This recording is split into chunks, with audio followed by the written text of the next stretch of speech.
தமிழ் சட்ட நேயர்கள் அனைவருக்கும் வணக்கம். இது வரைக்கும் எங்கள் சேனலை சப்ஸ்கிரைப் பண்ணலைன்னா மறக்காமல் சப்ஸ்கிரைப் பண்ணிக்கோங்க. அப்போ தான் நாங்கள் தினம் போடுற பதிவு உங்களை வந்து அடையும். இன்றைக்கி வீடியோக்குள்ள போகலாம் வாங்க.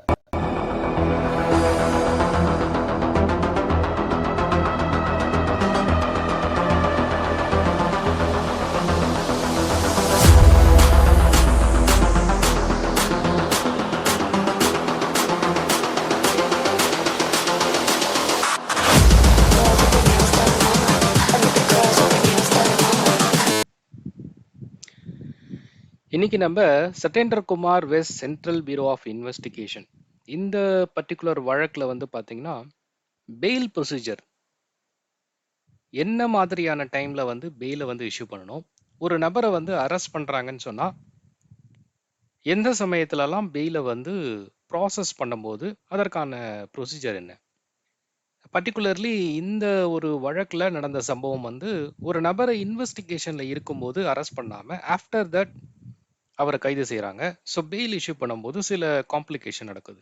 அப்போ வந்து இந்த ப்ரொசீஜர் வந்து சுப்ரீம் கோர்ட் அவங்களுடைய தீர்ப்பில் கைட்லைன்ஸ் கொடுக்குறாங்க. ஸோ அதை தான் நம்ம இன்னைக்கு ஷார்ட்டாக பார்க்க போகிறோம். ஸோ இந்த தீர்ப்பை வந்து நம்ம மிகப்பெரிய ஷீட்ஸ் வந்து இருக்கும், பட் நம்ம ரொம்ப ஷார்ட்டாக அதோட கீ பாயிண்ட்ஸ்லாம் என்ன, ஸோ இந்த பர்டிகுலர் ப்ரொசீஜர் வந்து என்ன சொல்லுதுன்றதை மட்டும் ரொம்ப ஷார்ட்டாக பார்க்கலாம்.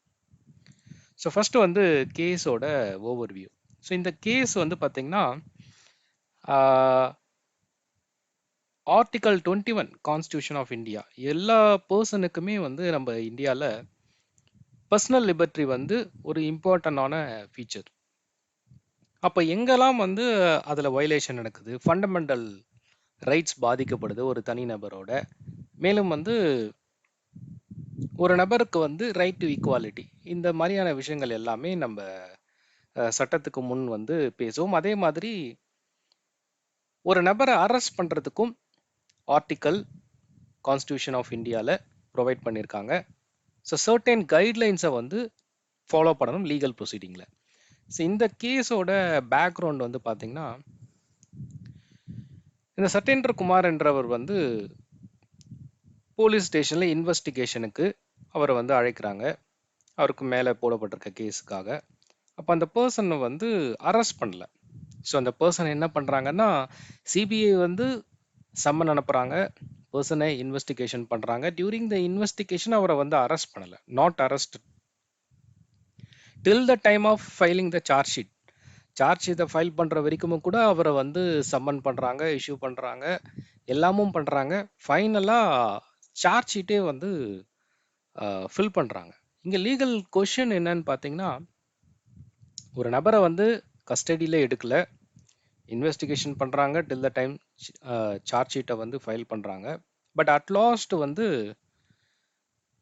நீதிமன்றத்துக்கு அவங்க வந்து கால் பண்ணதுக்கு அப்புறம் அந்த பர்டிகுலர் பர்சனை வந்து நீதிமன்றத்தில் இருந்து சம்மன் அனுப்பிச்சு அந்த பர்சனை வந்து அரெஸ்ட் பண்ணணும்னு வராங்க. இப்போ இந்த சமயத்தில் பாதிக்கப்பட்ட அந்த பர்சன் வந்து பெயிலில் வந்து மூவ் பண்ணுறதுக்காக நீதிமன்றத்தில் இஷ்யூ பண்ணுறாரு. அப்போ நடந்த சம்பவத்தில் தான் இந்த கைட்லைன்ஸை கொண்டு வராங்க. ஸோ இதோட கீ அப்சர்வேஷன் என்னன்னு பார்த்தீங்கன்னா, பொதுவாக பெயிலை இஷ்யூ பண்ணும்போது சில கேட்டகரி வந்து நீதிமன்றத்தில் வச்சுருப்பாங்க. இப்போ எக்ஸாம்பிள், நீங்கள் வந்து ஒரு கேட்டகரி ஏ பார்த்தீங்கன்னா, ஒரு நபரை அரெஸ்ட் பண்ணுறாங்க, அவர் வந்து லெஸ் தென் 7 இயர்ஸ்க்குள்ளே உட்பட்ட ஒரு ப்ராப்ளம் பண்ணுறாரு. அப்போது அந்த பர்டிகுலர் ப்ராப்ளம் வந்து பார்த்தீங்கன்னா 7 வருஷத்துக்கு குறைவான தண்டனை கொடுக்கக்கூடிய problem. Category be more then 7 years till life imprisonment R death. Category C வந்து பார்த்தீங்கன்னா ஸ்பெஷல் ஆக்ட்ஸ் வரும். எக்ஸாம்பிள் என்டிபிஎஸ், பிஎம்எல்ஏ, இந்த மாதிரியான ஆக்ட்.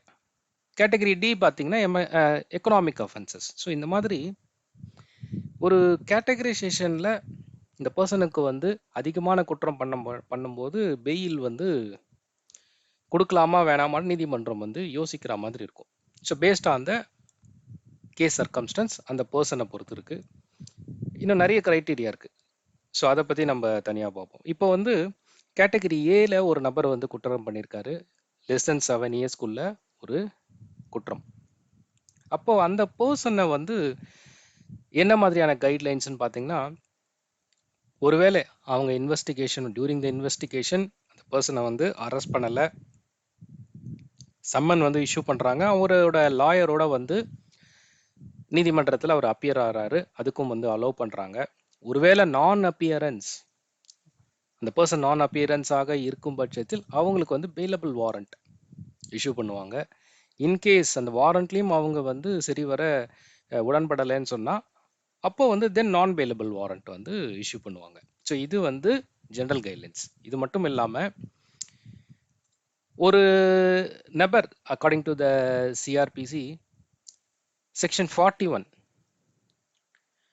ஒரு நபர் அரெஸ்ட் பண்ணுறேன்னு சொன்னால் section 41A mandatory notice for the appearance அவங்க வந்து அதை வந்து பெற்றுக்கொள்ளணும். போலீஸ் வந்து 41A வந்து இஷ்யூ பண்ணுவாங்க. குற்றம் சாட்டப்பட்டவர் அதை வந்து வாங்கி அந்த சம்மனில் இருக்க மாதிரி ஆக்டிவேட் பண்ணுவார். தட் மீன்ஸ் போலீஸ்க்கு ஒத்துழைப்பு கொடுப்பாரு.